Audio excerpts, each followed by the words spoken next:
ശത്രുവിനെ മിത്രമായി കാണാൻ കഴിയുമോ? അങ്ങനെ ഒരു ആലോചന പോലും സാധ്യമാണോ? ഇപ്പോൾ രണ്ടുപേർ പിണങ്ങിക്കഴിഞ്ഞു, അല്ലെങ്കിൽ അകന്നു കഴിയാണ്, അവരൊന്ന് ഒന്നിക്കാൻ തീരുമാനിച്ചു.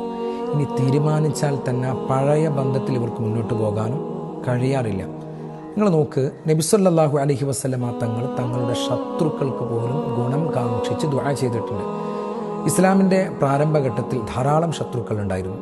അതിൽ വളരെ പ്രധാനപ്പെട്ട രണ്ടാളുകളാണ്. ഒന്ന് ഉമർ, ഹബീബിൻ്റെ പ്രബോധന കാലയളവിലെ ആദ്യകാല ശത്രുവാണ്. രണ്ട് അബൂജഹൽ.